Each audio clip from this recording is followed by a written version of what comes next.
Okay, Assalamualaikum dan selamat pagi. Okey, kita teruskan pembelajaran kita pada pagi ini dengan sambungan topik kita iaitu mengenai nilai kalori makanan. So, kita lihat bagaimana eksperimen untuk menganggarkan nilai kalori. Okey, kita nak menganggarkan nilai kalori dalam beberapa sampel makanan dengan menggunakan kalorimeter. Okey, kalorimeter yang kita reka untuk kegunaan di dalam makmal.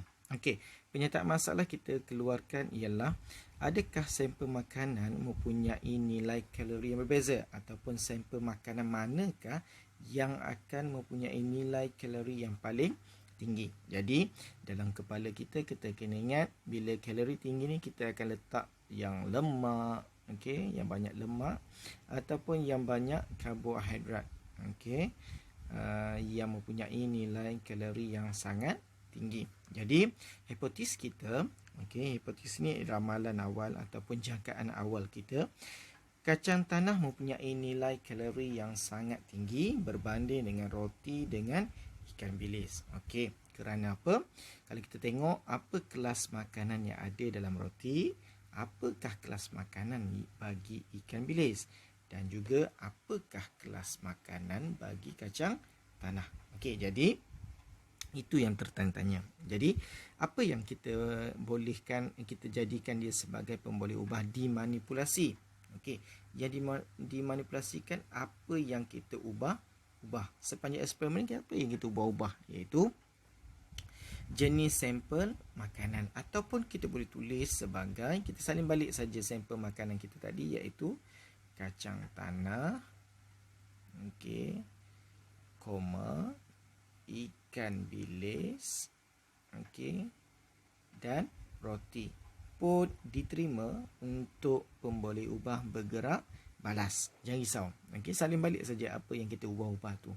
Okey, next, bergerak balas. Untuk mengira nilai kalori makanan, kita perlukan ialah perubahan suhu. Apa yang dikatakan sebagai perubahan suhu? Suhu akhir kita tolak dengan suhu awal. Okey, itu yang dikatakan sebagai perubahan suhu. Okey, ataupun boleh kita terus tulis sebagai nilai kalori makanan.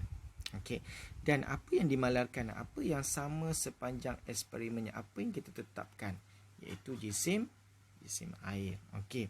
Next, bahan darah das, apa yang kita perlukan ialah 1 gram kacang tanah, 1 gram roti, 1 gram ikan bilis, air suling, kaki retot, kita nak apitkan tabung didih. Okey, tabung didih. Of course kita perlukan termometer. Melebatkan suhu mesti kita perlukan termometer, pengadang plasticine dan jarum. Pengadang ni supaya kita tak nak ada pembebasan haba keluar lebih banyak ke persekitaran. Itu kegunaan penghadang. Okey. Jadi kalau kita perhatikan sini pun kita tengok 1 gram, 1 gram, 1 gram. So, kita boleh juga tulis untuk dimalarkan ialah jisim sampel makanan pun boleh. Maksudnya kita tetapkan jisimnya. Okey. Seterusnya, inilah susunan radas yang kita sediakan di dalam makmal nanti. Kita ada pengadang untuk menghalang pembebasan haba keluar ke persekitaran dengan lebih banyak. Kita perlukan kaki retot untuk kita apitkan tabung didih. Okey, seterusnya dalam tabung didih kita isikan air suling. Dalam ni ada air suling. Okey. Seterusnya kita ada kapas. Okey, maksudnya dekat bahan radas kita tertinggal kapas. Jadi kita tu tambah saja dekat sini iaitu kapas. Okey, kita perlukan termometer.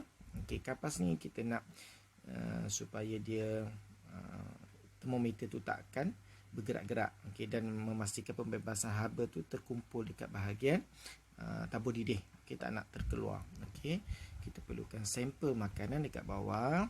Okey, jarum dan plastisine hanya untuk menegakkan jarum kita tadi supaya ada pembakar. Selepas sampel makanan dibakar, kita boleh cucuk pada processing dan dia boleh tingkatkan suhu sini. Okey.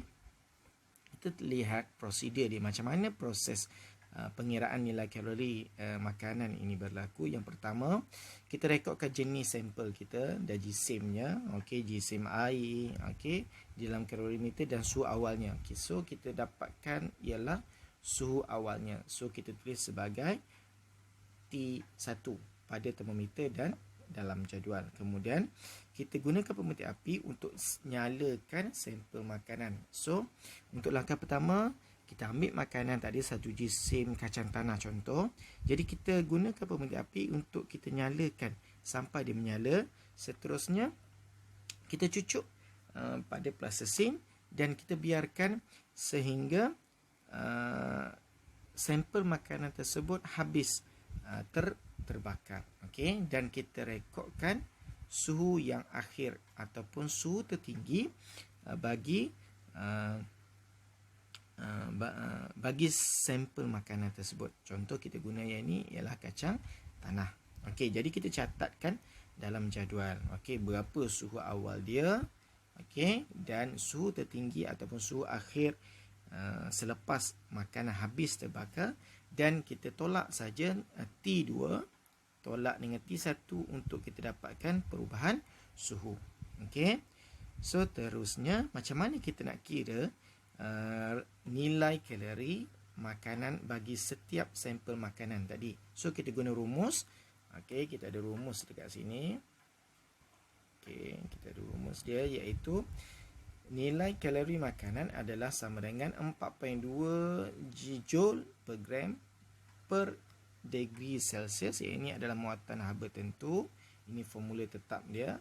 Darab dengan jisim air. Jisim air ni kalau kita guna 20 cm padu, so kita boleh anggap dalam ketepatan 1 gram per cm padu. Jadi kita tukar kepada 20 gram. Okey.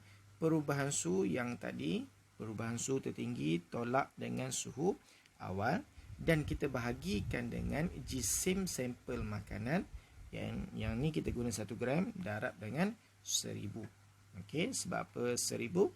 Untuk kita dapatkan kg. Okey, untuk dapatkan kg, sebab nilai kalori kita berikan dalam unit kilojoule per gram.